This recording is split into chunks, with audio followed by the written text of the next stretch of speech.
श्रीमत्श्रीवासयोगीश्वरगुरुपदयोरर्पितस्वात्मभारं श्रीमत्श्रीरङ्गनाथाह्वयमुनिकृपया प्राप्तमोक्षाश्रमं तं श्रीमद्वेदान्तरामानुजमुनिमपरं संश्रयेदेशिकेन्द्रं दिशन्तु मे देव सदा त्वदीयाः दयातरङ्गानुचराकटाक्षाः श्रोत्रेषु पुंसामृतं शरन्तीं सरस्वतीं संश्रितकामधेनुं कमप्यनवधिं वन्दे करुणावरुणालयं वृषशैलतटस्थानां स्वयं व्यक्तिमुपागतम् अकिञ्चननिधिं सूदिमपवर्गस्तिवर्गयोः अञ्जनाद्रीश्वरदयाम् अभिष्टौमिनिरञ्जनां जीवनं जगतां जीयात् किमप्यपगतस्पृहं स्वतन्त्रं सर्वतन्त्रेषु वेङ्कटेशाह्वयं मगः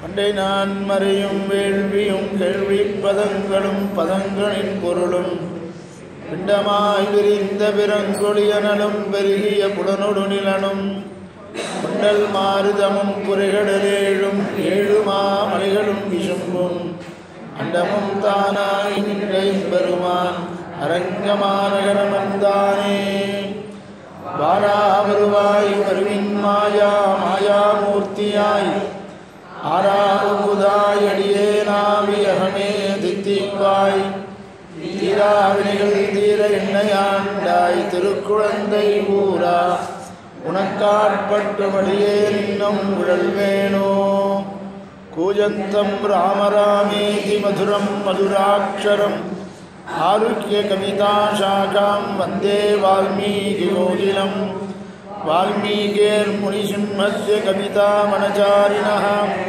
शृण्वन् रामकथानादं कोनयाति परां गतिं यत्र यत्र रघुनाथकीर्तनं तत्र तत्र कृतमस्तकाञ्जलिं बाष्पवारि परिपूर्णलोचनं मारुतिं नमत राक्षसान्तकं मनोजवं मारुततुल्यवेगं जितेन्द्रियं बुद्धिमतां वरिष्ठं मादात्मजं वानरयूथमुख्यं श्रीरामदूतं शिरसा नमामि जयत्याश्रितसन्त्रासद्वान्द्वविद्वंसनोदयः प्रभावान् सीतया देव्या परमं व्योमभास्करः சோகம் தவிர்க்கும் சுருதிப் பொருளொன்று சொல்லுகின்றோம் நாகம் தனக்கமிராக்கதற்கும் நமக்கும் சரணாம் ஆகண்டலன் மகனாகி ஆவழி பேரிய ஓர் காகம் விடைத்திட கண்ணடிவே செய்த காகுஸ்தனே.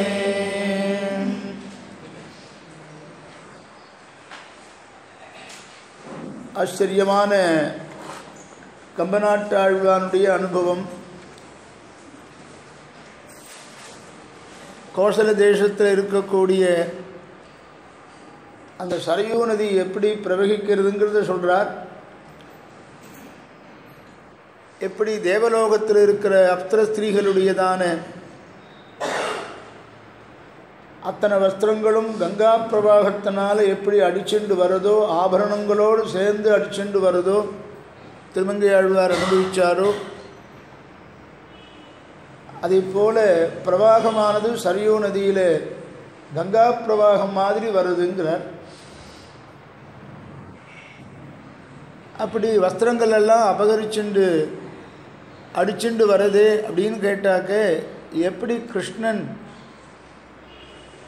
கோபிகளுடைய வஸ்திரங்கள் எல்லாம் வாரி எடுத்துட்டு போனானோ அந்த மாதிரி அப்படின்னு கம்பநாட்டாழ்வான் சரையூ நதியை கிருஷ்ணனுக்கு திருஷ்டாந்தமாக ஆக்கி பேசினார். மேலும் அந்த தேசத்தில் தர்மிஷ்டனான ராஜா தசரத சக்கரவர்த்தி இருக்கிறதுனால ஒரு விதமான வறட்சியும் கிடையாது. தர்மத்தை அப்படி பரிபாலனம் பண்ணாக்க தேசத்தில் வறட்சியே இருக்காது. எந்த இடத்துல அஷ்டாட்சர ஜபம் பண்ணுறவா இருக்காளோ அந்த இடத்துல வறட்சி இருக்காதான்,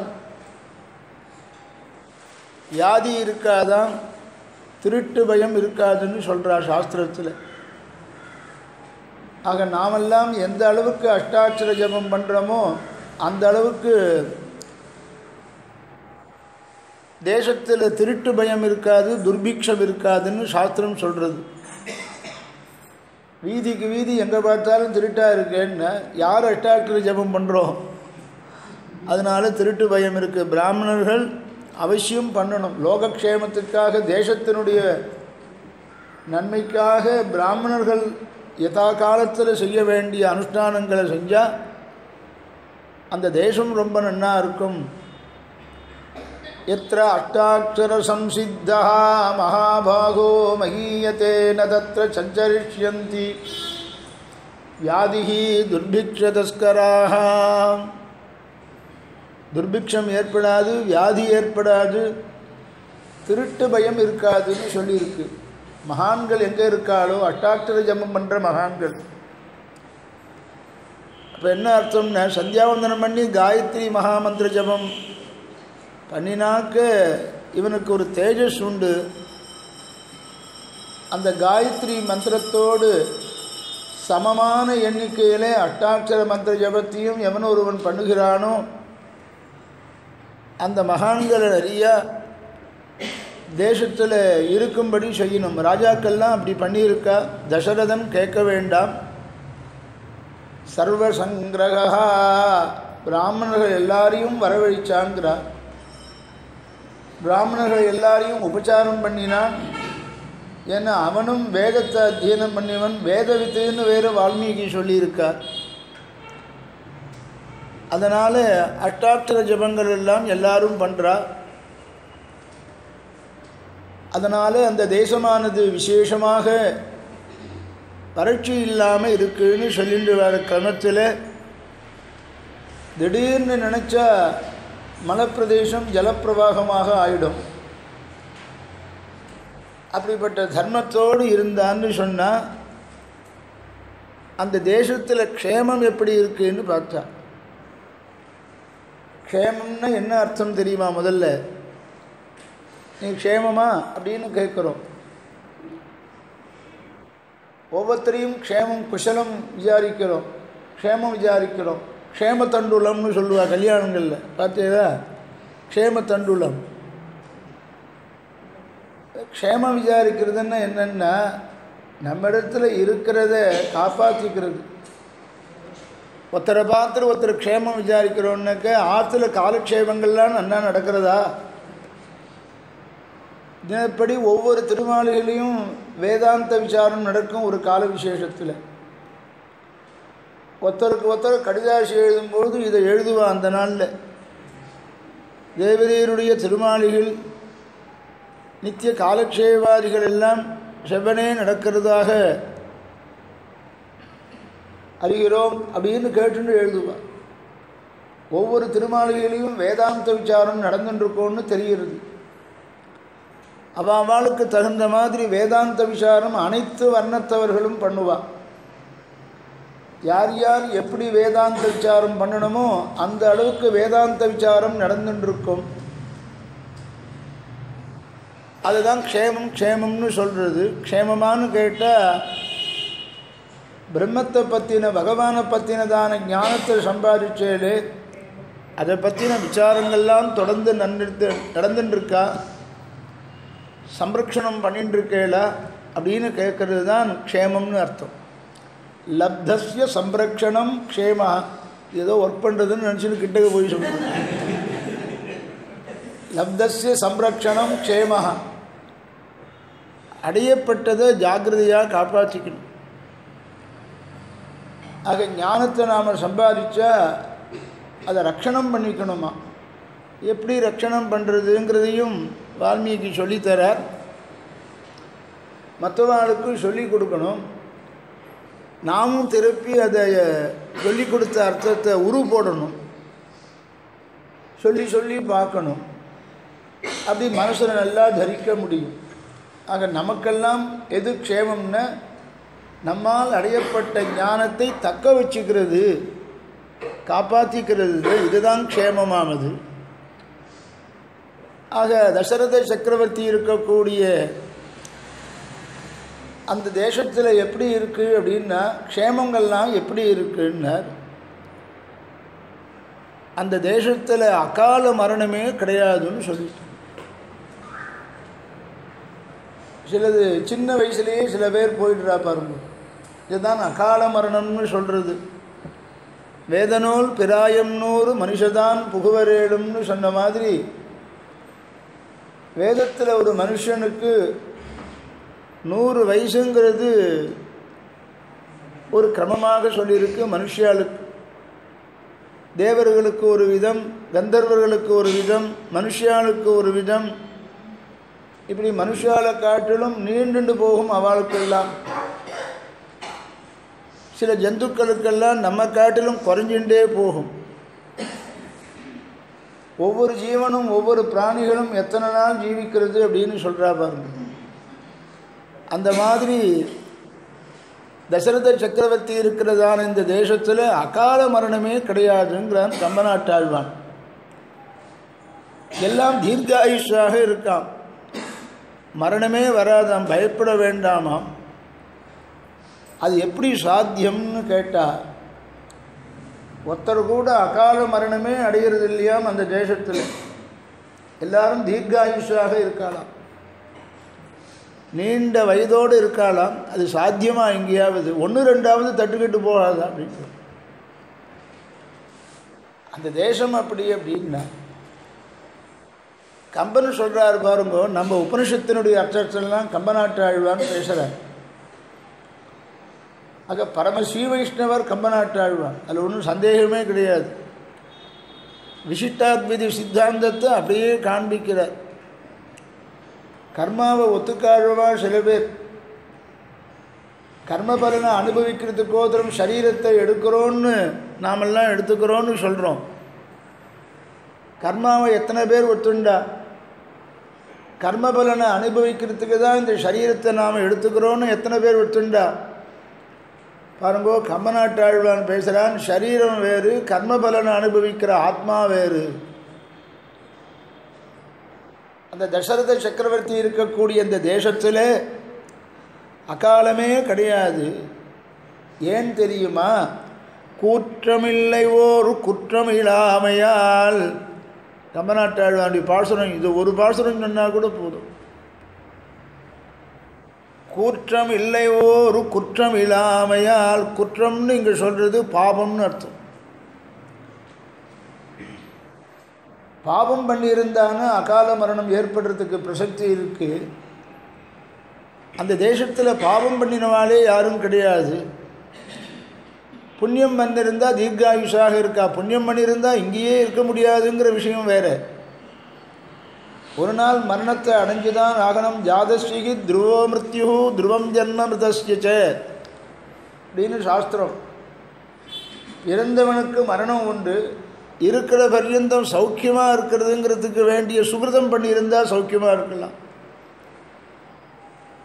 ஆக புண்ணியங்கிற கர்மா இருந்ததே ஆனால் வியாதியினால் பீடிக்கப்படாமல் சௌக்கியமாக சில பேர் ஆனந்தத்தை அனுபவிக்கிறா. பாபகர்மா பண்ணியிருந்தாக்க அகால மரணம் கூட சில பேருக்கு வருது. ஆக தர்மிஷ்டனான தசரத சக்கரவர்த்தி இருக்கிறதுனால அந்த தேசத்தில் பாபம் பண்ணினவாலே யாரும் கிடையாதுங்கிறான் கம்பநாட்டு ஆழ்வான். ஆக அகால மரணமே இல்லை அந்த தேசத்தில். கூற்றமில்லை ஓர் குற்றம் இல்லாமையால். ஆக கோசல தேசத்தில் எப்படி இருக்குன்னா, இப்போ யாருமே பரம வரிக்க மாட்டாளா, போக மாட்டாளான்னு கேட்டான். யாருமே போகிறது இல்லையா அப்படின்னு கேட்டான். போகிறா, பெருமாள் திருவடியை சீக்கிரம் சேர்த்துங்கோன்னு சொல்கிற வயதானவாள் தான் போகிறாள். சீக்கிரம் பெருமாள் திருவடியை சேர்த்துக்கோன்னு யாராவது சின்னவாள் சொல்கிறாளான்னு யாரும் சொல்கிறது இல்லை. பிளான் போடுறான் பாருங்க, ஏகப்பட்ட பிளான் போடுறான். இப்படி பண்ணணும் அப்படி பண்ணணும்னு போடுறான். ஆனால் வயசானவாளுக்கு என்ன வந்தது? வைராக்கியம் வந்து ஒரு சீக்கிரம் பெருமாள் திருவடியை சேர்த்துட்டா செய்ய. அப்படி வயசானவா போராடி ஒழிய அகால மரணமே கிடையாது. சின்ன வயசில் மரணங்கிறதே கிடையாது. கூற்றமில்லை ஓர் குற்றம் இல்லாமையால். அப்படின்னு சொன்னால் அந்த ஊரில் வேற என்ன விசேஷம் அந்த தேசத்தில் அப்படின்னு கேட்டால் யாருக்குமே கோபங்கிறதே வராதப்பா. என்ன ஆச்சரியம் பாருங்க. கோபத்தை தவிர நமக்கு வேறு எதுவும் வரமாட்டேங்கிறது பாருங்க. ஒரு காரியம் பண்ணால் சரியா இல்லைன்னு கோபம் வருது. கோபம் தன்னைத்தானே நொந்துக்கிறான். ஒரு காரியத்தை சரியாக நடக்கிறேன்னு தன்னைத்தானே தனக்குத்தானே கோபிச்சுக்கிறான். அது ஏன் தனக்குத்தானே கோபிச்சுக்கிறான்னா சாஸ்திரம் தெரிஞ்சிருக்கு. நம்ம பண்ணின பாவம் நமக்கு அப்படி இருக்குது. மமைவ துஷ்கிருதம் கிஞ்சிது மகதஸ்தி நசம் செய்யா. அந்த தேசத்தில் கோபப்படுறவாளே யாரும் கிடையாதான்னா, யாருக்குமே கோபம் கிடையாதா. சீற்றம் இல்லை தம் சிந்தையின் செம்மையால். பதத்தை பாருங்க. கம்பராமாயணம் சொன்னால் விசேஷமாக அனுபவிக்கிறா எல்லாரும். ஏன்னா அது தேன்மொழியில் இருக்காங்க. தேன்மொழி தமிழ்மொழி, தென்மொழி தேன்மொழி, வடமொழி வாடாமொழி, வாடாத மொழியாம் சம்ஸ்கிருதம், தித்திப்பான மொழியாம் தமிழ். அதனால் பண்ணுறா பாருங்க. தமிழ் நமக்கு நல்லா வருமாங்க கேட்டால் எனக்கு ஒன்றும் தமிழ் அடிப்படையே தெரியாது.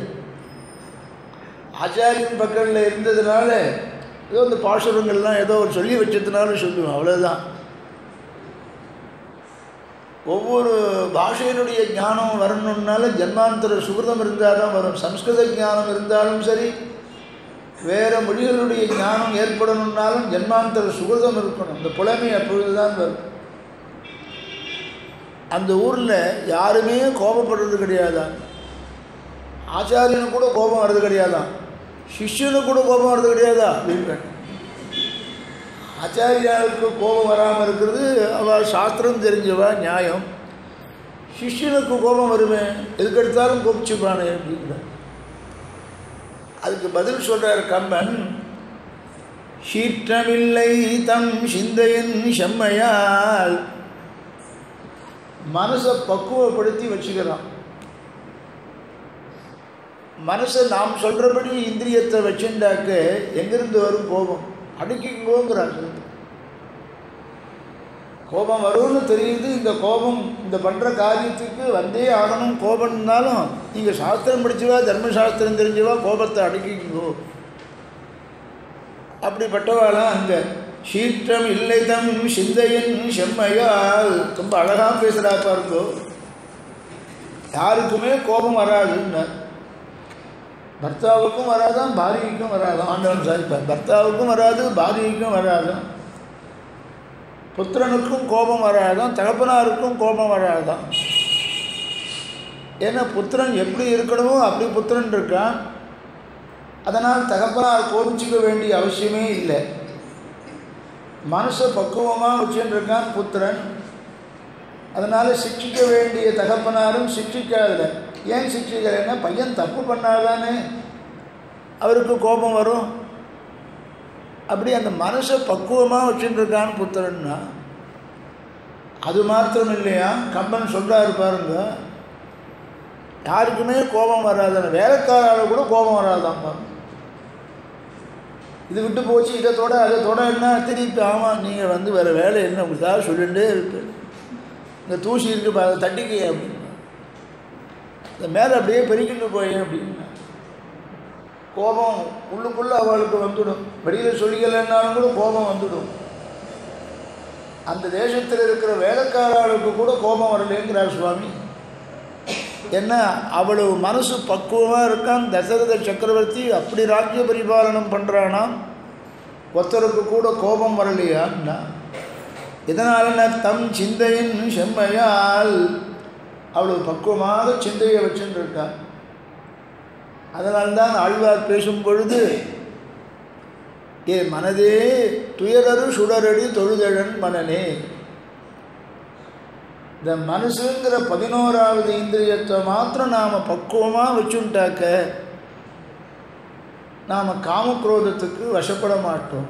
மதன கதனை நக்லிஷ்யந்தே யதீஸ்வர சம்சயா. தேசிகன் சாதிக்கிறார். அடியேன் ராமானுஜ தாசோஸ்மி அப்படின்னு சொல்கிறோம். தாசோஸ்மின்னு சொல்கிறதோடு இருக்காருங்கோ. செயல்லையும் காண்பிக்கும். கோபமே வரக்கூடாது, நீலேருந்து பிரதிஜை பண்ணிப்போம், யாரையும் கோபிச்சிக்கூடாதுன்னு.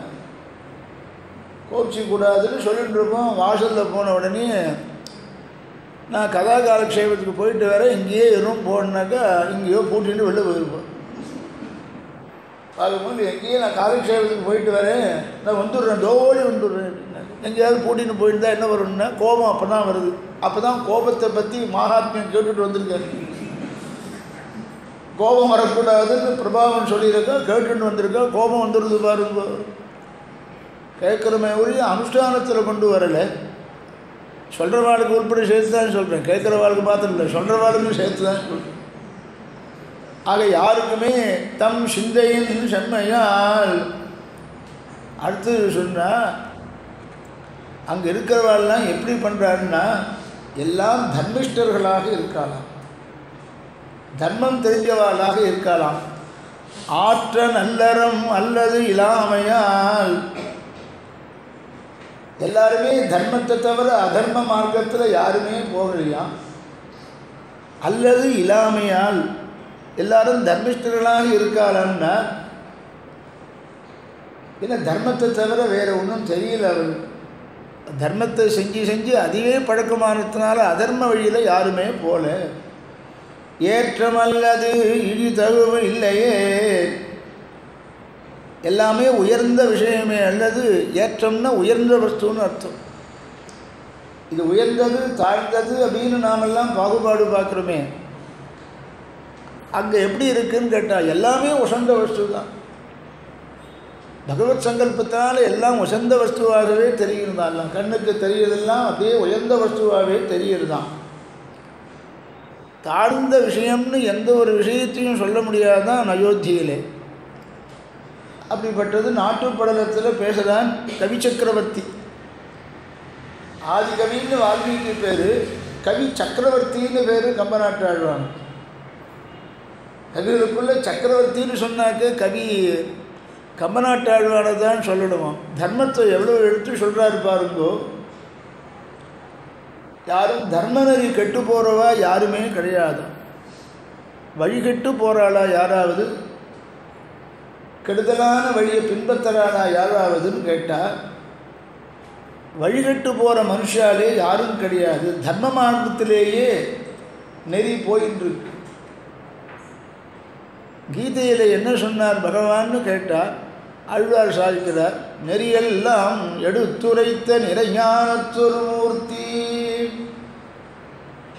எவ்வளவு தர்மங்கள் நாம் தெரிஞ்சுக்கணுமோ அத்தனை தர்மங்களையும் எடுத்துரைத்தான் பகவத்கீதையிலே. நெறி எல்லாம் எடுத்துரைத்த நிறைஞானத்தொரு மூர்த்தி. தர்ம மார்க்கத்திலேயே தர்ம மார்க்கத்திலே நெறி போகிறதே ஒழிய வழிகட்டு போகிற மனுஷா கிடையாது. வேத மார்க்க பிரதிஷ்டாபனம் பண்ணுறதுக்கு எல்லாரும் ஆசைப்படுறாரே ஒழிய வேதம் என்ன சொல்லித்தோ அதன்படி கேட்கணும்னு ஆசைப்படுறாரே ஒழிய வேதத்துக்கு விபரீதமான செயல் பண்ணுறவா யாருமே கிடையாது. நெறி கடந்து பரந்தன நீத்தமே.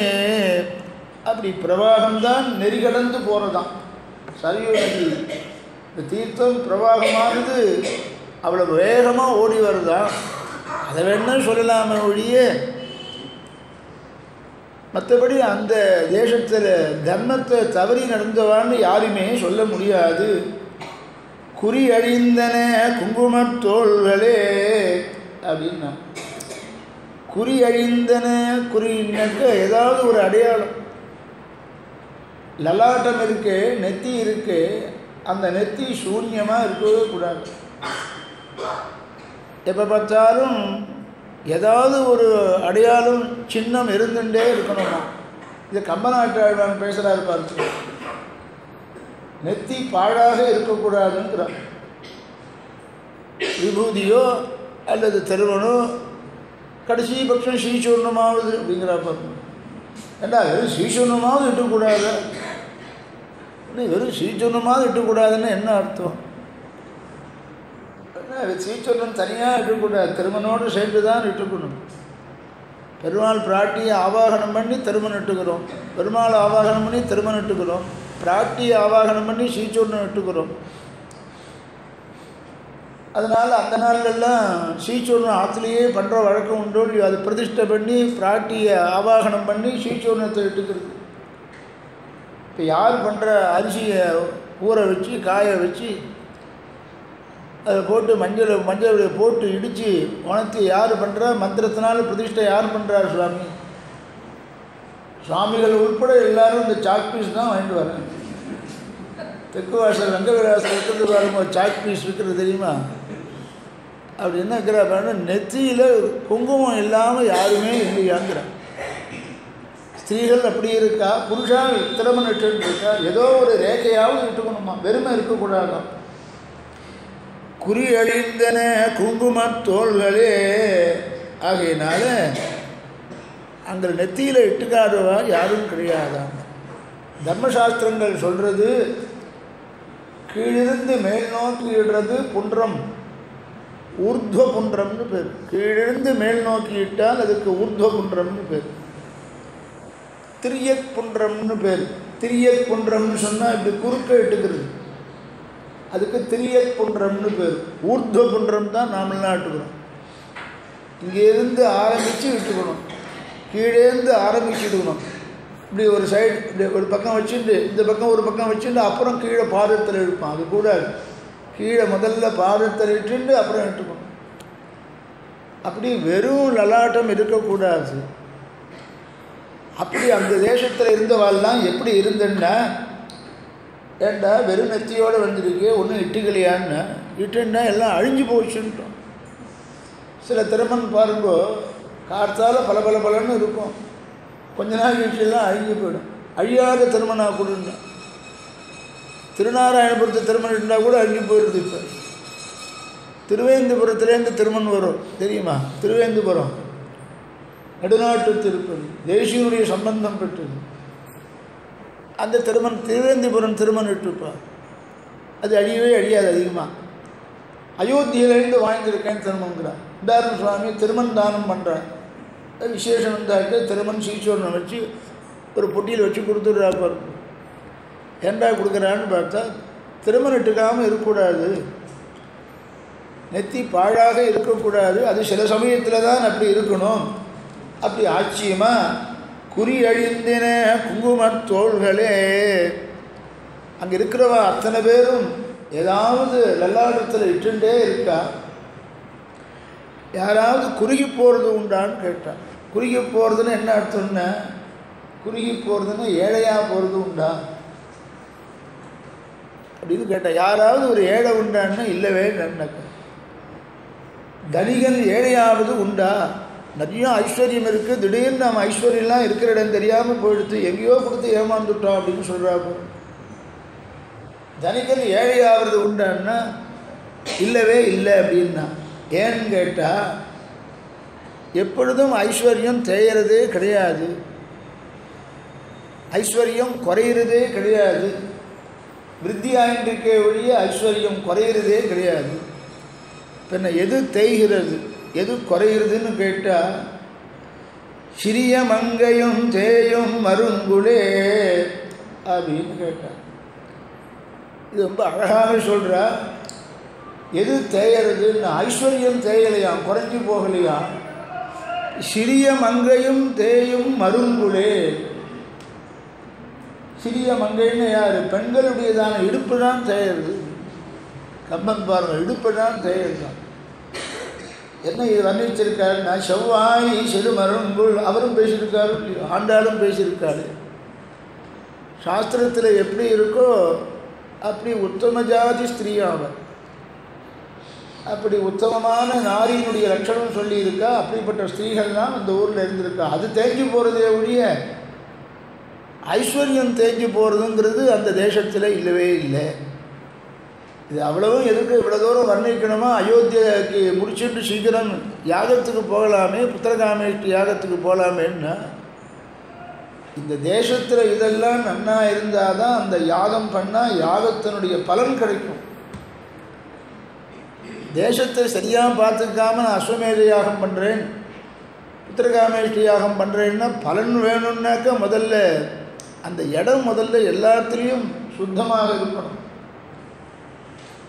சுத்தமில்லாத ஒரு இடத்துல போய் யாக யஜ்ஞாதி கர்மாவை பண்ண முடியுமா? அந்த தேசத்தில் பண்ணலாமா? அதனால் அந்த தேச வர்ணனம், தேசத்தினுடைய செழிப்பெல்லாம் கம்பநாட்டாழ்வான் பேசி இப்படிப்பட்ட இடத்துல ஆச்சரியமான யாகத்தை தசரத சக்கரவர்த்தி பண்ணுறாருன்னு சொல்ல போகிறார். நான் அவர் நீட்டின்ண்டே போகிறார். 105 பாசுரத்தையும் நான் சொல்ல போகிறதில்ல, எனக்கு தெரியவும் தெரியாது. முக்கியமான சில பாசுரங்களை தான் நான் சொல்கிறேன். அங்கே என்ன கேட்சுன்னா, சிறிய மங்கையும் தேயும் மருங்குலே, ஸ்திரீகளுடையதான இழுப்பதான் தேயிறதுன்னா. அப்படின்னா என்ன அப்படின்னா, உத்தமமான சாமுத்திரிகா லட்சணம் கொண்ட ஸ்திரீகள் அந்த ஊரில் இருந்திருக்கா. இப்படி லட்சணங்கள்லாம் சொல்லியிருக்கோம். 64வது கலை இது சாமுத்திரிகா லட்சணம். அதை தானே வசிஷ்டர் சொல்லி வச்சார் தசரதருக்கு. சம்பாவனை இன்னும் வரல அப்படின்னு சொல்லிட்டு இருக்கார் போது. அப்படி ஆச்சரியமான அந்த சாமுத்திரிகா லட்சணமுடையதான பெண்கள்லாம் அங்கே இருக்காளாம். அதை இப்படி சொல்கிறாராம். அது ஸ்திரீகளுடையதான எடுப்பு அப்படி இருக்கணும்னு ஆண்டாள் சொன்ன மாதிரி சொன்னார். இவெல்லாம் சொல்லட்டும், பரம வைராக்கிய நிதி விரக்த அக்ரேசரன்னு சொல்கிறாரு. யாருன்னா சுவாமி தேசிகன். அவர் சொல்கிறார் வைராக்கிய நிதின்னு சொல்லக்கூடியதான தேசிகன் வம்ச சந்தேசத்தில் அவர் சொல்கிறார். வம்ச சந்தேசத்தில் என்ன சொல்கிறாருன்னா, சீதையினுடைய இடுப்பு எப்படி இருக்குது, இடுப்பு எப்படின்னா கையினால் அப்படியே பிடிச்சி தூக்கிற மாதிரி இருக்கான் இடுப்பு அப்படின்னு அம்ச சந்தேசத்தில் சீதையை பற்றி அவர் வர்ணிக்கிறார்.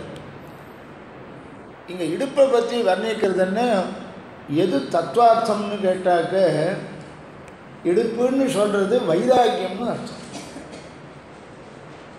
இந்த வைராக்கியத்தை சம்பாதிக்கிறது தான் சுசுகம் கர்த்தமவ்யயம்னு சொல்கிறார் கீதாச்சாரியன். எதிராக நமக்கு சுகம்னு கேட்டாக்க, இந்த லோகத்தில் எதையும் ஆசைப்படாமல் வைராக்கியத்தோடு இருந்துட்டால் இதை காட்டிலும் சுகம் வேறு எதுவும் கிடையாது. அது வேணும் இதை வேணும்னு ஆசைப்படுறதுனால, ஆசைப்பட்ட வஸ்து கிடைக்காததுனால தான் துக்கத்தை அனுபவிக்கிறோம். துக்கத்துக்கு என்ன காரணம்னு கேட்டால், ஆஷா துக்கஸ்ய காரணம். ஆசை தான், பேராசை தான் துக்கத்துக்கு காரணம். அது ஆசைப்படாமல் வைராக்கியத்தோடு இருந்துட்டாக்க துக்கமே படமாட்டோம்.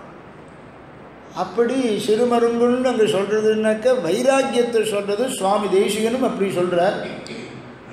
ஆக மருங்குழல் தேயுமே, அப்படி எப்படி உத்தம ஜாதி ஸ்திரீகள் இருக்கணுமோ அப்படிப்பட்ட சாமுத்திரிகா லட்சணம் உடையவெல்லாம் அந்த தேசத்தில் இருந்தார். அதுமாரி கேட்டால் யாராவது ஏதாவது அந்த ஊரில் இருக்கிறவெல்லாம் பேசுகிறாளே, பேசுகிறது வக்கரமாக இருக்குமான்னு கேட்டேன். கம்பன் என்ன அழகாக பேசுகிறாரு பாருங்கோ, இது என்ன வக்கரமான பேச்சு அப்படின்னு சில பேர் சொல்கிறோம். அந்த ஊரில் யாராவது வக்கரமாக பேசுவாளா அப்படின்னு கேட்டால், வெறியவன் வக்கரமாக இருப்பார்களான்னு கேட்டால் ஒத்தனும் கிடையாதான்னு. வக்கரம்னு சொன்னால் சொல்லலாம், எதை சொல்லன்னா, வெறியவும் அவர் மென்மலர் கூந்தலே. அங்கே இருக்கிற ஸ்திரீகளுடைய கூந்தல் இருக்கு பாருங்கோ, கேசபாஷங்கள் இருக்கு பாருங்கோ. அந்த ஊரில் இருக்கிறவா யாரும் வக்கரமாக இருக்கிறவா யாரும் கிடையாது. அந்த கூந்தல் வேணா வக்கரமாக இருக்கும். கம்பநாட்டாழ்வான் கூந்தல் வக்கரமாக இருக்குன்னா என்ன அர்த்தம்னா, சுருண்டு சுருண்டு இருக்குமா குப்பியச்சோழி. சுருண்டு சுருண்டு ரங்கநாதனுடையதான கேசபாஷம் மாதிரி சுருண்டு சுருண்டு இருக்கும்னார். அப்படி இருக்கணுமா தேசிகன் அதுதானே சாய்க்கிறார் பகவத் ஞான சோபானத்தில். அப்படி வக்கரம் உள்ள மனுஷா கிடையாது.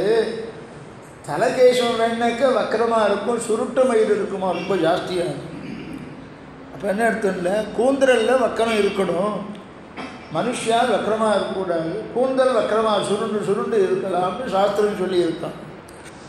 அப்படி இருந்தால் அதிர்ஷ்டமாக சொல்கிறா பாருங்க. இவாலே ஒன்று வச்சுடுறா, சுருட்ட மயிருக்கு பாருங்க அப்படின்னு அதிர்ஷ்டங்கிறார். கன்னத்தில் குழி விழுந்தாக்க அதிர்ஷ்டமாக உழுமான்னு நாம பொத்த போட்டுட்டா கிடையாது, அது இயற்கையாக விடணும். அது பொத்த போட்டுட்டு தொட்டு பார்த்தா நம்ம கண்ணை எப்படி குளிச்சா இருக்கான்னு பார்த்தா அதுக்கோசரம் பொத்தல் போட்டுட்டான், இது குளிஞ்சு இருக்குமா. அதனால் வக்கரமாக இருக்கணும், தலை வக்கரமாக இருக்கணும், கூந்தல் வக்கரமாக இருக்கணும், சுருட்ட மயிலாக இருக்கணும்னு அதிர்ஷ்டம் சொல்லியிருக்கு. அப்படியே வக்கர புத்தி உள்ளவா யாருமே கிடையாது. சரி போதும் சுவாமி. வால்மீகி என்ன சொல்கிறார்கள்? கம்பன் வால்மீகியவர் கம்பனையே சொல்லிட்டு இருந்தாக்க அதுக்கு போனோமோ இல்லையோ, ஒரிஜினலுக்கு போனோமோ இல்லையோ. வால்மீகி என்ன சொல்கிறாருன்னா, சர்வே நராச்ச நாரியச்ச தர்மசீலாக சுசம்யுதா, ஸ்திரீகளாகட்டும் புருஷர்களாக ஆகட்டும் தர்மத்திலேயே இருக்கான்னு வால்மீகி சொன்னது தான் தமிழில் அவர் பேசினார். சர்வே நராச்ச நாரியச்ச தர்மசீலாக, தர்ம வழிப்படி நடக்கிறாராம் புருஷர்கள் ஸ்திரீகள் எல்லாரும் தர்மசீலர்களாக இருக்காருன்னு வால்மீகி பேசினார். அந்த ஊரில் இருக்கிற மனுஷால் எப்படி இருக்கான்னு, அந்த ஊரில் இருக்கிறவாள்கிட்ட காலனா கடன் கூட வாங்க முடியாது. காலனா தெரியுமா? காலனா அரையனா பொறனா இது முக்கால்னான்னு சொல்கிறா பாருங்க. அந்த ஊரில் யார்கிட்டையாவது கடன் வாங்க முடியுமான்னா ஒரு காலனா கூட கொடுக்க மாட்டான் அப்படிங்கிற. அப்படின்னா எல்லோரும் கருமியா? அந்த ஊரில் ஒருத்தரும் கொடுக்க மாட்டானா, ஒன்றும் கொடுக்க மாட்டானா? அந்த ஊரில் ஒரு அவசரத்துக்கு கூட கொடுக்க மாட்டானா அப்படின்னு கேட்டார். அவசியம் இல்லை சுவாமி, அவசியம் இருந்தால் தானே கொடுத்துருக்கு வீட்டார் கம்பன். கடன் வாங்க வேண்டிய அவசியம் இல்லைன்னு. நாம் எப்படி பண்ணுவோம்னா, ஆண்டவன் சாஹிப்பை காப்பி பொடி முதற்கொண்டு கடன் வாங்கிட்டு இருக்கோம். கடன் வாங்கியே சில பேர் காலத்தை தள்ளிடுவாங்க. ஆண்டவன் சாஹிப்பை மொத்தம் போனானா, கடைக்கு போனானா, மளிகை கடைக்கு போனானா, தெரியுமா மளிகை கடை? மளிகை கடைக்கு போனானா அங்கே போய் பல்பொடி வாங்க போனானா. அந்த நாள்லாம் பல்பொடி தானே. அப்போ இதர இந்த திரவியங்கள்லாம் அந்த இது லிக்விடான இருக்கிறதெல்லாம் கிடையாது. பல்பொடி வாங்கி சொல்லுவாங்க. சரி இந்த பல்பொடி சரியில்லை, கொஞ்சம் குடுன்னு வாங்குவாங்க. காயத்தில் வாங்கி பார்ப்பாங்க. இல்லை சாமியே வாங்க போகிறீங்களா? இல்லை ஆற்றுல போய் தேய்ச்சி பார்த்துட்டு அப்புறம் வந்து சொல்கிறேன். அது எப்படி இருக்குதுன்னு தேய்ச்சி பார்த்துட்டு அப்புறம் சொல்கிறேன். நான் இப்படியே ஒவ்வொரு கடையாக போய் அந்த கடை பல்பொடி எப்படி இருக்குது, இந்த கடையில் பல்பொடி இருக்குதுன்னு வாங்கிட்டு வந்தானா ஆண்டவன் சாஹிப்பை சாம்பிள்லேயே காலத்தை ஓட்டிவிடுவான். சில பேர் சாம்பிள் வாங்கி காலத்தை ஓட்டிவிடுவானான் சில பேர். அந்த மாதிரி அந்த ஊரில் காலனா கடன் கொடுக்க மாட்டாளாம். கடன் வாங்க வேண்டிய அவசியம் இல்லைங்கிறார் கம்பன். வன்மை இல்லையோர் வறுமை இல்லையால், யாருக்கும் வறுமையே கிடையாது, ஏழையே கிடையாது. காசு இல்லாதவன் இருந்தால்தானே கடன் வாங்கணும். அது கடன் வாங்க வேண்டிய அவசியம் இல்லை, அதனால் கொடுக்குறவா கிடையாது. ஆக கால்னா கூட அரைனா கூட கொடுக்குறவா கிடையாதுன்னு என்ன அர்த்தம்னாக்க, யாரிடத்துலையும் இல்லாததுங்கிறது இல்லாதனாலும் கொடுக்குறவாலும் இல்லை. இன்னும் அழகாக கம்பன் பேசுகிறான் பாருங்க. வன்மை இல்லையோர் வறுமை இன்மையால், திண்ணம் இல்லையோர் செருநரர் இன்மையால். ஒருவனுக்காவது பலம் இருக்கான்னா ஒருத்தனுக்கும் பலமே இல்லையா? உடம்பில் பலம் முக்கியமோ இல்லையோ? சரீரத்தில் பலம் ரொம்ப முக்கியமோ இல்லையோ? அந்த தேசத்தில் இருக்கிறவர்களுக்கு ஒருத்தருக்கு கூட பலம் இல்லையா? ஏண்டா பலம் இல்லைன்னா, திண்மை இல்லையோர் செருடர் இன்மையால். ஒருத்தரும் யுத்தம் பண்ண வேண்டிய அவசியம் இருந்தால் தானே பலம் வேணும். கத்திரியால்னா யுத்தம் பண்ணிகிட்டே இருப்பார்கள் இல்லையோ?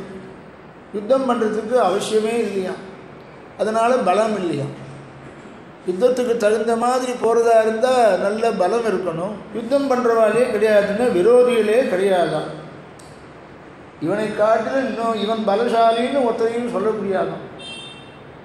என்னங்க ஒருத்தருக்கு ஒருத்தர் மோதி பார்க்க வேண்டிய அவசியம் இல்லை, விரோத பாவமே இல்லை. இவனை காட்டிலும் அவன் பலசாலி, அவனை காட்டிலும் இவன் பலசாலின்னு சொல்ல முடியாதா? அப்படி ஆச்சரியமாக இருக்குன்னா, உண்மை இல்லையோர் பொய்யுரை இன்மையால். அந்த தேசத்தில் இருக்கிறவர்கள்னா உண்மையை தவிர வேறு எதுவும் பேச மாட்டாராம், சத்தியத்தையே பேசுவாராம்.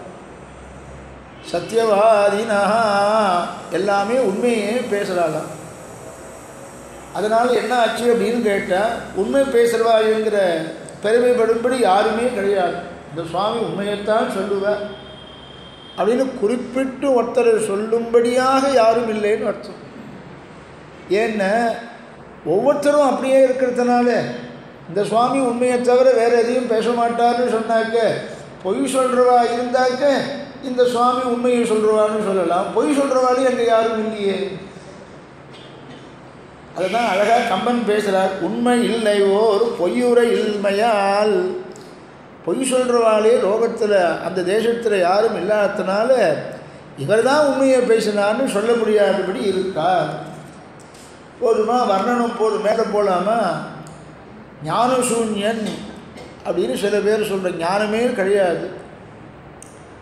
ஞானவான்னு சில பேர் சொல்கிறோம், ஞானமே இல்லாதவான்னு சில பேர் சொல்கிறோம். அந்த ஊரில் எப்படின்னா எல்லாரும் ஞானவான்களாக இருக்கா. இந்த சுவாமிக்கு ஞானம் இல்லை, இவர் ஞானசூன்யன்னு ஒருத்தரை குறிப்பிட முடியாது. ஒவ்வொரு వ్యక్తిயும் அப்படி தான். எல்லாருக்கும் ஞானம் இருக்குது. தர்மத்தை பற்றி தெரிஞ்சுட்டு இருக்கா, பிரம்மத்தை பற்றி தெரிஞ்சுட்டு இருக்கா, தர்ம விசாரமும் பண்ணுறா, பிரம்ம விசாரமும் பண்ணுறா, யாகம் போன்ற தர்மங்கள் எப்படி எப்படி பண்ணணுங்கிற தர்ம விசாரமும் பண்ணுறா, பிரம்மத்தை பற்றினதான விசாரமும் பண்ணிட்டு இருக்கா. ஆகையினால ஞானசூன்யன் அப்படிங்கிறது யாருமே அந்த லோகத்தை அந்த ஊரில் கிடையாது அப்படின்னு சொன்னால், இப்படி கோசல தேசத்தில் தேசம் அவ்வளவு ஆச்சரியமாக இருக்குது. அந்த கோசல தேசத்துக்கு ராஜதானியான அயோத்தியை இருக்குது. வேதத்தை அத்தியனம் பண்ணி தர்மசாஸ்திரங்கள்லாம் நல்ல தெரிஞ்சதான தசரத சக்கரவர்த்தி அந்த அயோத்தியைக்கு ராஜாவாக இருக்கான். எல்லாமே வசத்தின்னு விட்டார். சரி, ராஜா வசதியாக இருக்கான்னு மந்திரிகள் எப்படி அப்படின்னு. மந்திரிகள் ரொம்ப முக்கியம். மந்திரிகள் நல்லவாளாக இருந்தால் தான் ராஜா ராஜ்யத்தை சரிவர நடத்துவான். மந்திரிகள் சரியான யோஜனை சொல்லலைன்னா, ஆலோசனை சொல்லலைன்னா ராஜா கெட்டு போயிடும். ஹிதம் மனோகாரிச்ச துர்லபம் வச்சா கிராத்தார்ஜுனியத்தில் பேசுகிறார். ஹிதமான வார்த்தை சொல்கிறவா யாருமே இல்லை லோகத்தில், ரொம்ப துர்லபமாக போச்சு. யார் யாருக்கு என்னென்ன பிடிச்சிருக்கோ பிடிச்சதை சொல்கிறாங்க ஒழிய அது ஹிதமானு யாருமே சொல்லலை. ஹிதம் வேறு பிரியம் வேறுன்னு அடிக்கடி நான் சொல்லுவேன். சீதையை அபகரிக்கணுமா, அப்படி தான் அபகரிக்கணும் அப்படின்னு சொல்கிறவா தான் சந்திஹி பிரியவக்தாரா. வால்மீகி சொல்கிறார், ராமாயணத்தில் இல்லாத தர்மம் கிடையாது. சீதையை அபகரிச்சுன்னு வந்தான் ராவணன். அங்கே இருக்கிறவா அத்தனை பேரும், சபையில் இருக்கிறவா அத்தனை பேரும் ராவணனுக்கு எது பிடிச்சிருக்கோ அதை சொல்லிடுவேன். நமக்கு எதுக்கு வம்பு? இல்லைன்னா அவன் கோபிச்சுக்க போகிறான், இல்லைன்னா தூக்க போகிறான், ஆயுதத்தை தூக்க போகிறான், அடிக்க போகிறான் அப்படின்னு இல்லாமல் தர்மத்தை எடுத்து சொல்லணும். மற்றவாள்லாம் வேணால் தலையாட்டட்டும், மந்திரி தலையாட்டக்கூடாது. அதுதான் விபீஷணன் சொல்கிறான். விபீஷணன் தான் மந்திரி. ராவணனுக்கு மந்திரி விபீஷணன். விபீஷணன் மாதிரி மந்திரியை வச்சுட்டாக்க ராவணன் பண்ணுற அக்கிரமம், அவன் பண்ணணும்னு அக்கிரமம் பண்ணணும்னு ஆசைப்படுறான். இவன் தர்மாத்மா. இவன் எவ்வளோ பெரிய ஆபத்து வந்தாலும் தர்மத்திலேயே என் புத்தி போகணும்னு பிரம்மாவிடத்தில் வரம் கேட்டிருக்கான். பரமாபத்கதஸ்யாபி தர்மே மமதிர் பவேத். ஆபத்காலத்தில் கூட அதர்ம வழியில் நான் போகக்கூடாது, தர்மத்திலேயே என் புத்தி போகணும்னு பிரம்மாவை பார்த்து வரம் கேட்கான் பீஷன். இப்படிப்பட்ட தர்மிஷ்டனை வச்சுட்டு அவன் என்ன பண்ணுறான், அதை உபயோகப்படுத்திக்க தெரியல. ஏன்னா துர்போதனை பண்ணுறவா ஜாஸ்தியாக இருந்தால் அதுதான் ஜாஸ்தி, எல்லாரும் கேட்பான். ஆனால் அவனுக்கும் எது இருக்குன்னா இந்த துர்போதனை பண்ணுறவாள் பிடிச்சிருக்கு. தர்மத்தை எடுத்து சொல்கிற மந்திரியாக இருந்தாக்க துவாம் தூ குல் திலவாம்சனம், இந்த வம்சத்துக்கே நீ கெடுதலை விளைவிக்க வந்தவன் நீ. குலபாம்சனம்ங்கிறான். ராவணன் விபீஷணன் அவ்வளவு நிந்திக்கிறான். இந்த குலத்தை கெடுக்கிறதுக்கு வந்தவன், இந்த ரொம்ப இழுக்கு நீ இந்த குலத்தில் இருக்கிறது. தர்மத்தை எடுத்து சொன்னது தான், வேறு ஒன்றும் கிடையாது. அப்படி உனக்கு பிடிச்சதெல்லாம் சொல்கிறவா இங்கே நிறையா பேர் இருக்கா. உனக்கு எது நன்மை பயக்குமோ அதை சொல்கிறவா யாரும் கிடையாது. நான் சொல்கிறேன், உனக்கு நன்மையை சொல்கிறேன். பிரதீயதாம் தாசரசாய மைதிலி. தசரதனுடைய பிள்ளையான ராமனிடத்தில் கொண்டு செய்தியை கொண்டு சமர்ப்பிச்சுட்டு சரணாகதி பண்ணு, நீ க்ஷேமமாக இருக்கலாம். அப்படின்னு ஹிதத்தை சொல்கிறான். அந்த மாதிரி மந்திரிகள் எல்லாம் நல்ல ஆலோசனை சொல்கிறவாளாக ராஜாவுக்கு அமைந்தால்தான் அந்த ராஜ்யம் நன்றாக இருக்கும். அங்கே மந்திரிகள்லாம் எப்படி இருக்கான்னு வால்மீகி பேசுகிறார், கம்பனும் பேசுகிறார், வால்மீகியும் பேசுகிறார். ரெண்டு பேர் பேசுகிறதும் பதங்களுடைய அழகு ரொம்ப ஜாஸ்தியாக இருக்கும். ஏன்னா வால்மீகி ராமாயணத்தை தழுவி கம்பராமாயணம் இருக்கிறதுனால வால்மீகியினுடையதான பத சைலியை, சப்த சைலியை அப்படியே தமிழில் பின்பற்றுகிறான் கம்பநாட்டாள்.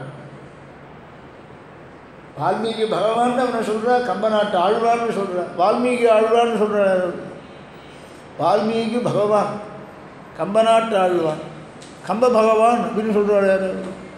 கம்பநாட்டு ஆழ்வான் ரெண்டும் வசதி பூஜ்யா பதம் தான். பகவான்னு சொல்கிறதும் பூஜ்யா பதம், வசத்தியான பதம். ஆழ்வான்னு சொல்கிறதும் வசத்தியான பதம். அப்படி ரெண்டு பேரும் மாறி மாறி சொல்கிறார். இவர் விட்டு போனது அவரில் பார்க்கலாம், அவர் விட்டு போனது இவரில் பார்க்கலாம். அப்படி சம்ஸ்கிருதத்துக்கும் தமிழுக்கும் ஒத்துமையை பார்க்கணுன்னா வால்மீகி ராமாயணத்தையும் கம்பராமாயணத்தையும் சேர்த்து பார்த்தா சம்ஸ்கிருதத்துக்கும் தமிழுக்கும் எவ்வளோ ஒற்றுமை இருக்குதுன்னு நம்ம பார்க்கலாம். ரெண்டுமே உயர்ந்த பாஷை. அழகாக சொல்கிறார் சுவாமி தேசிகன், சம்ஸ்கிருத வேதம் வேணுமா தமிழ் வேதம் வேணுமா? நீ சம்ஸ்கிருத வேதத்தை சேர்ந்தவரா தமிழ் வேதத்தை சேர்ந்தவரா அப்படின்னு தேசிகனை கேட்டால் அவர் சொல்லுவாராம், அது சம்ஸ்கிருத வேதம் முடிவில்லாமல் நிறையா இருக்குது. அப்போ தமிழ் வேதத்துக்கு முடிவு உண்டுன்னு அர்த்தம் இல்லை. சம்ஸ்கிருத வேதம் முடிவில்லாமல் அனந்தாவை வேதான்னு இருக்குது, அர்த்தம் இல்லாமல் முடிவில்லாமல் எத்தனையோ இருக்குது. நான் எந்த வேதத்தை சேர்ந்தவன்னு ஒருத்தரை சேவிக்கும் பொழுது பிரணாமம் பண்ணி அபிவாதனம் பண்ணுறோம். எதிர்வேதத்தை சேர்ந்தவன், சாமவேதத்தை சேர்ந்தவன், அதர்வண வேதத்தை சேர்ந்தவன், ரிக்வேதத்தை சேர்ந்தவன் அப்படின்னு சொல்லி அபிவாதனம் பண்ணுறோமோ பெரியவாளை சேவிக்கும் பொழுது யஜுஷாகாத்தியாயி, சாமசாகாத்தியாயி, ரிக்ஷாகாத்தியாயி அப்படின்னு அந்தந்த வேதத்தை சொல்லி சொல்கிறோமா. இதுதான் தேசிகன் சாதிக்கிறார். நீ எந்த வேதத்தை சேர்ந்தவன்? நான் திராவிட சாகாத்தியாயி, திருவாய்மொழி பிரபந்தத்தை சேர்ந்தவன். ஆழ்வாருடைய பாசுரம் இருக்கு பாருங்க, திருவாய்மொழி திராவிட வேதம், அந்த வேதத்தை சேர்ந்தவன் அடியேன் அப்படின்னு சொல்கிறார் தேசிகன். எங்கே சொல்கிறாரு பாருங்க, அந்தமிழா ஆரணங்கள் நாளாகி நின்ற அலங்கருத்த ஆழ்வார்கள் ஆய்ந்தெழுத்து செந்தமிழால் அருள் செய்த வகதொகையும் சிந்தாமல் உலகங்கள் வாழவென்று சந்தமிகு தமிழ் மறையோன் திராவிட சாகாத்தியாயி. சந்தமிகு தமிழ் மறையோன் தூப்புள் தோன்றும் வேதாந்த குருமொழிந்த பிரபந்தசாரம் சிந்தையினால் அனுதினமும் சிந்திப்போர்க்கு சேமமதாம் திருமால்தன் கருணையாலே சந்தமிழ் தமிழ் மறையோன். அப்படி சம்ஸ்கிருதத்துக்கும் தமிழுக்கும் சமானமான அந்தஸ்து கொடுக்கிறது ஸ்ரீ வைஷ்ணவ சம்பிரதாயம். மற்ற இடங்கள்லாம் பாருங்க, தமிழை சொல்லுவார வழியே சந்நிதியில் பாராயணம் வச்சுருக்கால நாயன்மார்கள்லாம் அவளும் பக்தர்கள் தான். அவளுடைய தெய்வத்தை அவளும் ஸ்தோத்திரம் பண்ணுறாங்க. நாயன்மார்கள் அங்கே எங்கேயாவது பாராயணம் வச்சுட்டுருக்காங்க. அருள் செயல் பாராயணம், திவ்ய பிரபந்த பாராயணம் நாம் வச்சுட்டுருக்கோம். அதுவும் முதல்ல வச்சுட்டுருக்கோம். பெருமாளுக்கு முன்னே போகிறது எது? அருள் செயல் தான். பின்னால் தான் சம்ஸ்கிருத வேதம். ஏன் அப்படின்னு கேட்டேன். ஏன் இது முதல்ல போகக்கூடாது, அது பின்னால் வரக்கூடாது அப்படின்னு கேட்டால், வேதம்லாம் பகவானுடைய குணங்களை சொல்லிட்டு போகிறது. அப்போ அருள் செயல் அதுவும் பகவானுடைய குணங்களை தான் சொல்லிட்டு போகிறது. முதல்ல வேதங்கள் பகவானுடைய குணங்களை சொல்லிடலான்னு போச்சா, வாக்குக்கு அகப்படலையாம் பெருமானுடைய குணங்கள். அது திரும்பி வந்து கொடுத்தான். யதோ வாசோ நிவர்த்தந்தே அப்ராப்ய மனசாசக திரும்பி வந்து கொடுத்தான். அதனால் பெருமாளுக்கு பின்னால் போட்டு பாரு. இவர் பார்த்தாராம் பகவானுடைய குணங்கள்லாம் சொல்லிடுறேன்னாராம். உயர்வர உயர் நலம் உடையவன் எவனவன் முடிச்சாச்சு. அழுவார் ஒரே வரியில் முடிச்சுடுறார் பெருமாளுடைய குணங்கள் எல்லாம். அதனால் அருள் செயல் கோஷ்டி முதல்ல போகிறது பாருங்க. இந்த மாதிரி எங்கேயாவது நாயன்மார்களுடைய பாசுரங்களை அருள் செயலை சொல்லி சாத்துவரை பண்ணுற வழிக்கும் வச்சுருக்காங்க. அது ஸ்ரீ வைஷ்ணவ சம்பிரதாயம்தான். தமிழ் வேதத்தை சம்ஸ்கிருத வேதத்துக்கு சமானமான ஒரு அந்தஸ்து கொடுக்கிறது ஸ்ரீவைஷ்ணவ சம்பிரதாயம். ஸ்ரீவைகுண்டத்தில் போய் தமிழில் பேசுகிறான்னு சொன்னாக்க நம்ம ஆச்சாரியால் சொன்னான்னு அது எவ்வளவு அந்த பாஷைக்கு முக்கியத்துவம் கொடுத்துருக்கா ஸ்ரீவைஷ்ணவ சம்பிரதாயங்கிறது நாம் தெரிஞ்சுக்கலாம். என்ன அகஸ்திய பாஷைங்கிற தேசிகன் விந்தியஸ்தம்பாத் அபிஹதகதே விஸ்வகாஜாந்த சிந்தோஹோ கும்பீசூலோஹோ அசுரகபல கிராசின ஸ்வைர பாஷா. தமிழ் பாஷை என்ன வசத்தியாக தேசிகன் பேசுகிறாரு. கிராசின ஸ்வைர பாஷா நித்யம் ஜாதா ஷடரிபுதனோஹோ நிஷ்பதந்தி முகாத்தே பிராச்சீனானாம் ஸ்ருதி பரிஷதாம் பாதுகே பூர்வகன்யா அப்படின்னு அகஸ்தியனுடைய தமிழ் பாஷையை வசத்தியாக பேசுகிறார் சுவாமி தேசிகன். அப்படி ஆச்சரியமாக அந்த திருவாய்மொழியை கொண்டாடுறார். அந்த மாதிரி என்ன சொல்கிறோம் அப்படின்னு கேட்டால், சம்ஸ்கிருத பாஷை தமிழ் பாஷை கம்பராமாயணம் வால்மீகி ராமாயணம் ரெண்டையும் சேர்த்து பார்த்தாக்க அந்த மொழிகளுக்குள்ளே இருக்கக்கூடிய மாதுரியம் இனிமை எவ்வளவு ரெண்டு மொழிக்கும் சமமாக இருக்குது அப்படிங்கிறது நாம் அனுபவிக்கலாம். ரெண்டையும் சேர்த்து அனுபவித்து பார்க்கணும். அப்படி அந்த தேசத்தில் இருக்கிற மந்திரிகள்லாம் எப்படி இருக்கா, ராஜாவுக்கு மந்திரிகள் நல்லா அமையணும்னு சொன்னார். ஆஞ்சநேயன் சுக்ரீவருக்கு அமைஞ்ச மாதிரி ஆஞ்சநேயன் இல்லைன்னா ராமனுடைய சக்கியம் ஏற்பட்டிருக்குமா? சுக்ரீவனுக்கு பட்டாபிஷேகம் சுக்ரீவ பட்டாபிஷேகம் தான் நடந்திருக்குமா? நல்ல மந்திரி இருந்தான், ஆஞ்சநேயன் இருந்தான். சுக்ரீவனுக்கு அபிப்பிரதானம் பண்ண வச்சு பட்டாபிஷேகம் வழியும் சுக்ரீவ பட்டாபிஷேகம் வழியும் நடந்ததே காரணம்னு நல்ல ஆச்சாரியன் இருந்தான். அதான் காரணம். நல்ல ஆச்சாரியனை நல்ல மந்திரியை இழந்தான் ராவணன். அதனால் அவன் அழிந்தான். நல்ல மந்திரிகள் இருக்கணும். சுவாமி தேசிகன் சாதிக்கிறார், நம்ம ஸ்ரீவைஷ்ணவ ஆச்சாரியர்கள் பகவானுக்கு சரியான மந்திரிகள். நல்ல ஜீவாத்மாவுக்கு நல்ல ஞானத்தை கொடுத்ததோடு மட்டுமல்லாமல் பகவானிடத்தில் போய் நமக்கோசரம் வாதிட்டு இந்த ஜீவனுக்கு மோட்சம் கொடுக்கலாம், ஒன்றும் தப்பு இல்லை. இவன் எல்லா அபராதத்தையும் சரணாகதியினாலே போக்கிட்டு எந்த விதமான கர்ம சம்பந்தமும் இல்லாதவனாக கர்மபலனை அனுபவிக்க வேண்டிய அவசியமில்லாதவனாக பரிசுத்தமான ஆத்மஸ்வரூபத்தை உடையவனாக இப்போ ஆகிட்டான். ஆகையினால இவனை அங்கீகரிக்கலாம் என்று ஆச்சாரியன் பெருமாளுக்கு சரியான மந்திரியாக இருந்து நல்ல சிபாரிசு பண்ணி அனுப்புகிறார். அப்படிப்பட்ட பகவானுக்கு சரியான மந்திரி இல்லையே. யார் சரியான மந்திரின்னா உடையவர் தான் சரியான மந்திரி. ராமானுஜர் தான் சரியான மந்திரியம். ஆக பகவான் கிட்ட நாம் எல்லோரும் நெருங்கும்படி நமக்கு ஞானத்தை எளிமையாக்கி, நாராயணன் தான் உயர்ந்த தத்துவங்கிறதெல்லாம் நமக்கு அண்ணலி ராமானுஷன் வந்து தோன்றி அப்பொழுது நன்னொரு ஞானம் தலை கொண்டு நாரணர்காயினரே.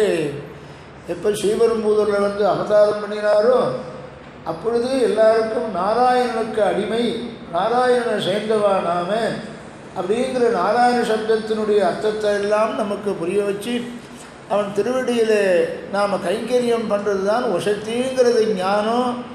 பகவான் கிருஷ்ணனாக வந்து அவதாரம் பண்ணின பொழுது அவன் உபதேசம் பண்ணான், மன்மனாமவ மத்பக்தோ மத்தியாதீமாம் நமஸ்குரு. ஏதாவது ஜனங்கள் கேட்டாளா?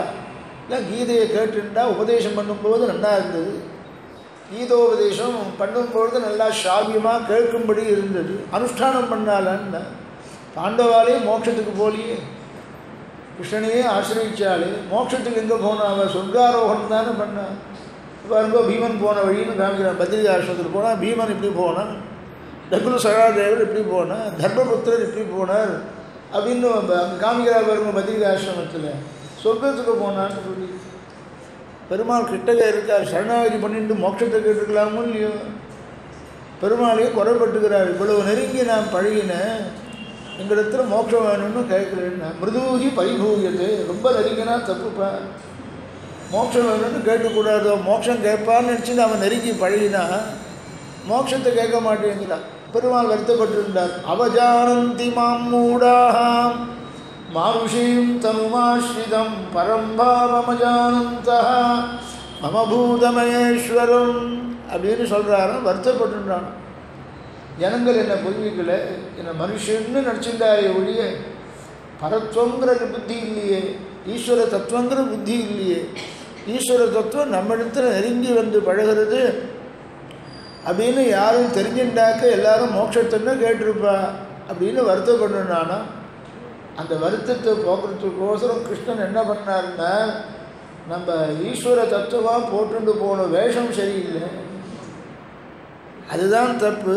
நாம் ஆச்சாரிய வேஷம் போட்டுட்டாக்க ஜனங்கள்லாம் சொன்னதை கேட்டுடுவா அப்படின்னு நினச்சுட்டான் பெருமான்.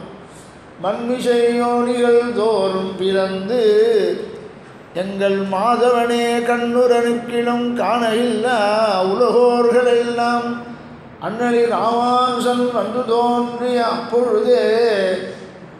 ஆக பல அவதாரங்களை பண்ணி சாதிக்க முடியாத அந்த ஒரு சமாச்சாரத்தை ராமானுஜர் வந்து எப்போ ஸ்ரீபெரும்புதூரில் தோன்றினாரோ அப்பொழுதே அவனே வேஷத்தை மாற்றி போட்டுண்டு ஆச்சாரியால் ரூபத்தை எடுத்துன்றதுனால பீடகவாடை பிரானார் பிரமகுருமாகி வந்துங்கிற பாசுரப்படி பிரம்மத்தை உபதேசம் பண்ணுற ஆச்சாரியனாக வந்தான். இந்த ராமானுஜர் மாதிரி உசந்த மந்திரி பெருமாளுக்கு யார் கிடைப்பார்? அப்படி நம்முடைய ஹிதம் எதுவோ அந்த ஹிதத்தை உபதேசம் பண்ணார் ஆச்சாரிய சிரேஷ்டனான பகவத் ராமானுஜர்.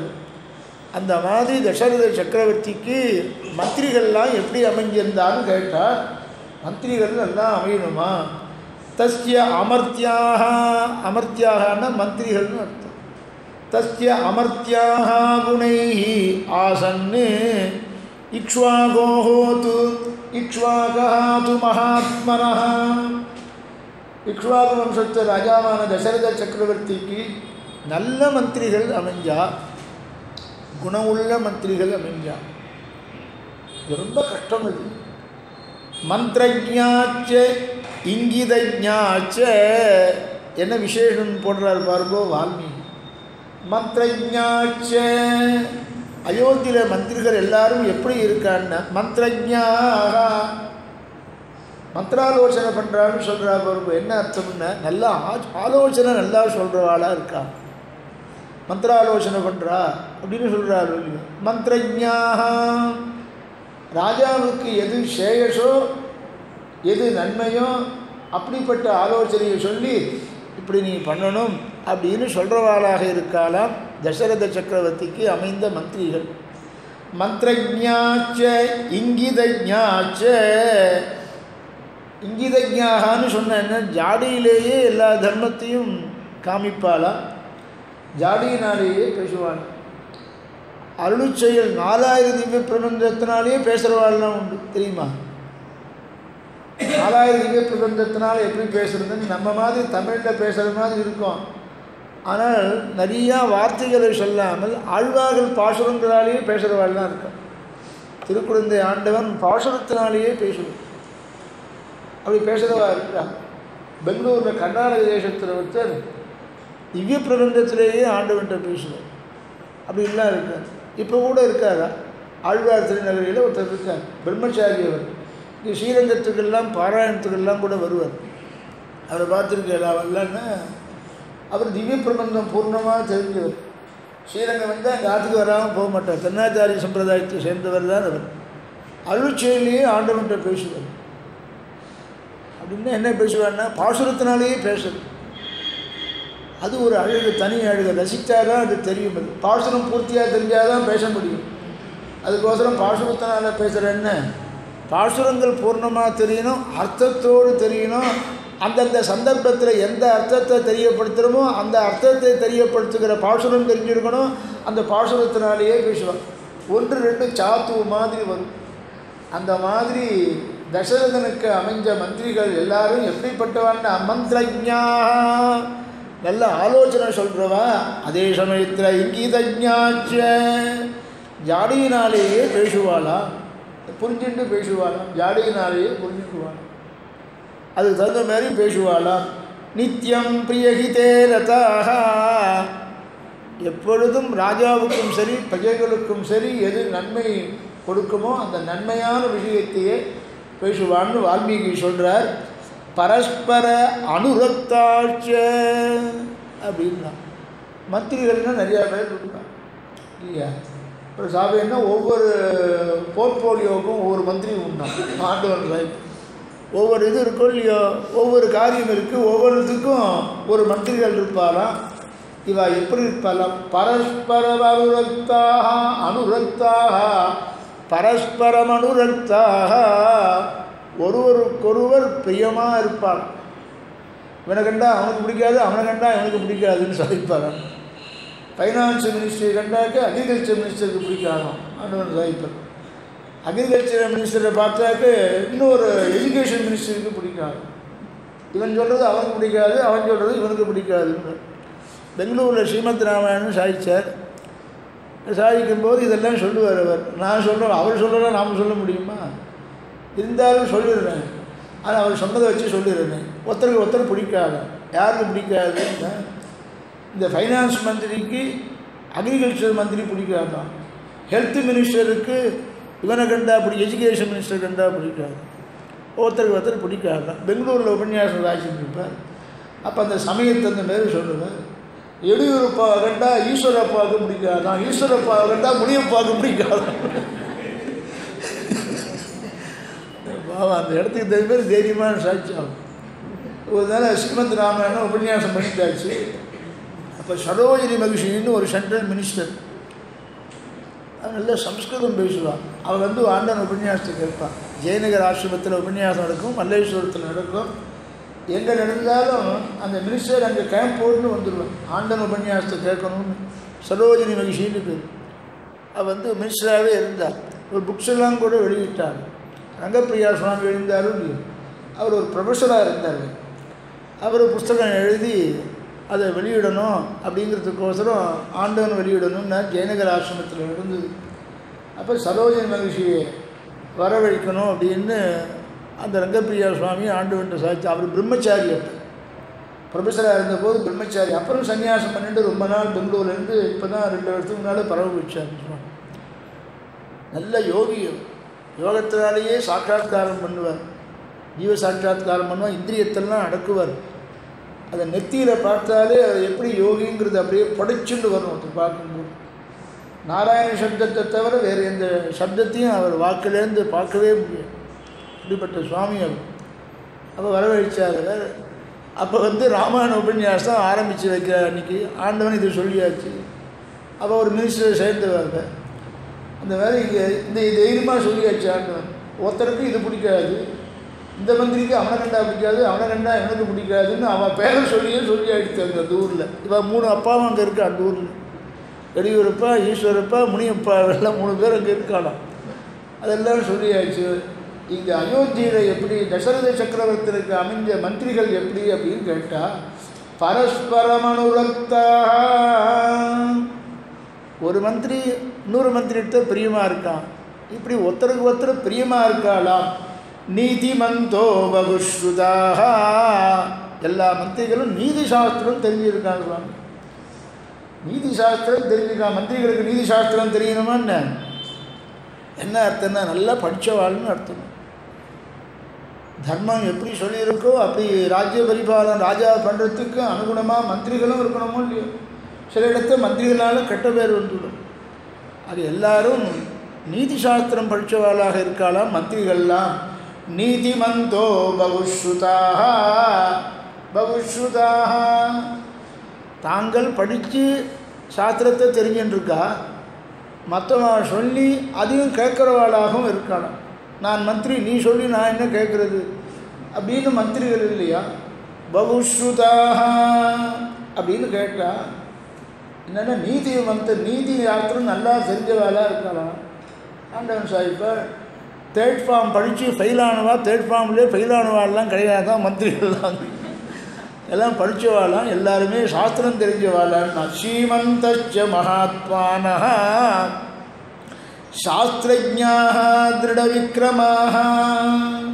வால்மீகி பதத்தை பாருங்கோ. ஸ்ரீமந்தः, ஸ்ரீமந்தः அப்படின்னு என்ன அர்த்தம்னா எல்லாருமே பணக்காராளாம், தனிகர்களாம். அது இயற்கையாகவே பணக்காராளாம், தனிகாலாம். ஸ்ரீமந்தः ஸ்ரீமந்தச்ச மகாத்மானः ஆக மந்திரிகள் இயற்கையாகவே எல்லாரும் தனிக்கார். மந்திரி ஆனப்புறம் தனிகால ஆனவாக இருக்கும். மந்திரி ஆனப்புறம் சில பேர் தனிக்காலாக ஆகலாம். மந்திரி ஆனப்புறம் தனிகால் இல்லை, இயற்கையாகவே எல்லாரும் தனிகர்கள். சீமந்தச்சன்னாக்க தனிகால்னு அர்த்தம். மகாத்மானः சாஸ்திரஜ்ஞாः திருடவிக்ரமாः கர்ப்பஸ்ரீமான்கள் பிறக்கும் பொழுது ஐஸ்வர்யத்தோடையே பரபாசுரப்பர் கர்ப்பஸ்ரீமான்னு பேருவாள். ஸ்ரீமான்னு சொன்னால் செல்வம்னு அர்த்தம். பிறக்கும் பொழுது அங்கே அவருக்கு ஒன்றும் குறைச்சல் இல்லை அப்படின்னு சொல்லுவார். சில ஆச்சாரியாலையும் அந்த மாதிரி சொல்லுவோம். தேவனாவளம் ஆயுஷங்கிற கர்ப்பஸ்ரீமான்னு சொல்லுவோம். இந்த சுவாமிக்கு நிறைய தேவனாவளாகம் தெரியுமா? திருக்குழந்தைக்கு பக்கத்தில் உப்பிலிப்பன் சன்னதிக்கு பக்கத்தில் தேவனாவளாகம் ஐஷிங்கர் 43வது பட்டின ஐஷிங்கர். அவரை கர்ப்பஸ்ரீமான்னு எல்லா சம்பிரதாயத்திலையும் சொல்லுவோம். ஏன்னா பிறக்கும் பொழுதே நிறைய ஐஸ்வர்யங்கள் அது. ஆகையினால அப்படிப்பட்ட ஐஸ்வர்யம் உடையவா. ஸ்ரீமந்தச்ச மகாத்மானः சாஸ்திரஜ்ஞாः திருடவிக்ரமாः கர்ப்பஸ்ரீமான்களாக இருக்காலாம். தசரத சக்கரவர்த்திக்கு அமைஞ்சதான மந்திரிகள் அத்தனை பேரும் நல்ல வம்சமாக நல்ல சாஸ்திரம் படிச்சிருக்காளாம். யதா வச்சனகாரினங்கிற பதத்தை ரொம்ப அழகாக போட்டுருக்காங்க. என்னென்ன எதோ சொல்கிறாலோ அதை அப்படியே செய்வான்னு அர்த்தம். சில பேர் சொல்கிறது தான் செய்வோம், செய்வதை தான் சொல்லுவோம், ஒன்றும் செய்ய மாட்டோம். வால்மீகி எப்படி பதம் போட்டிருக்கா பாருங்க. யதா வச்சனகாரினா விதேசேஷ்வபி விக்யாதாக வெளிதேசத்துலாம் கூட பிரசித்தமானவாளாக இருக்காங்க. இந்த மந்திரியை பார்த்தா அந்த பாரத தேசத்தில் இருக்கிற அந்த மந்திரி இருக்கா பாருங்க, அக்ரிகல்ச்சர் மந்திரி, ஃபைனான்ஸ் மந்திரி அப்படின்னு வெளிதேசத்தில் இருக்கிறவாள்லாம் எக்ஸாம்பிளுக்கு இவரை கூப்பிடுவாளாம். பாரத தேசத்தில் இருக்கிற அயோத்தியில் இருக்கிற மந்திரிகளை உதாரணத்துக்கு காண்பிப்பாளாம். விதேசேஷ்வபி விக்யாதாக நல்லபடியாக இருந்தாக்க மற்ற தேசங்கள்லாம் கூட இவனுடைய பிரசித்தி ஆறுதுன்னு. சில பேர் பிரசித்தி ஆகிறதுக்கோசமே வெளியூர் போவாளாம். அது வேறு சாட்சியாகும். பிரசித்தி ஆகிறதுக்கோசரம் எத்தனை தடவை இவர் வந்தார் அப்படின்னா, இவ்வளவு தடவை வந்து விட்டார், இவ்வளவு செலவு அழிஞ்சதுன்னு ஒருத்தன் கணக்கு எழுதுறான். அதெல்லாம் நோட் பண்ணிட்டு இருக்கான் ஒருத்தன். இவ்வளோ தூரம் இத்தனை தடவை இவர் போயிருக்கார், இவ்வளவு செலவு ஆகிருக்கு அப்படிங்கிற பாருங்க. பெருமைக்குன்னே போகிறவா சில பேர். அப்படி இல்லையா, இவா இங்கே நடந்துக்கிறதான விதத்தை பார்த்து விதேசத்திலெல்லாம் இவருடைய புகழ் எட்டுறதான். அப்படி பேசுகிறார். அப்படிப்பட்ட வால்மீகி ஆச்சரியமா சர்வதா புத்தி நிச்சயாக எல்லா விஷயத்திலையும் நல்ல புத்தி உடையவாளாக இருக்கா. சஞ்சலமே கிடையாது, சந்தேகமே கிடையாது. ராஜா எதை அபிப்பிராயப்படுறானோ அதை மனசை இங்கிதம் தெரிஞ்சுட்டு அவனுக்கு ஆலோசனை கூறுவா. இந்த சமயத்தில் இப்படி தான் ராஜாவினிடத்தில் நடந்துக்கணும், இந்த சமயத்தில் இதை சொல்லணுங்கிற இங்கித ஞானமானது அவளுக்கு. விதேசேஷ்வபி விக்யாதாக தேசாந்தரத்திலெல்லாம் மற்ற தேசத்திலெல்லாம் கூட பிரசித்தமானவாக இருக்கா. குரோதாது காமார்த்தகே தோர்வா நப்ரூயு அனுதம் வச்சா ரொம்ப அழகாக பேசுகிறார். கோபத்தினாலேயோ காமத்துக்காகவோ பொய் சொல்ல மாட்டோம். கோபம் வர சமயத்தில் சில பேர் பொய் சொல்லிடுவாங்க, காமத்துக்காக சில பேர் பொய் சொல்லிடுவாளாம். அந்த மாதிரி மந்திரிகள்லாம் அப்படி கிடையாது. குரோதாதி காமார்த்தகே தோர்வா நப்ரூயு அனுதம் வச்சா பொய் சொல்லவே மாட்டாளாம். அப்படிப்பட்ட மந்திரிகள்லாம் கிடைப்பாளா பாருங்கன்னா. நீதி சாஸ்திர விசேஷஜ்ஞா சததம் பிரியவாதினா எப்பொழுதும்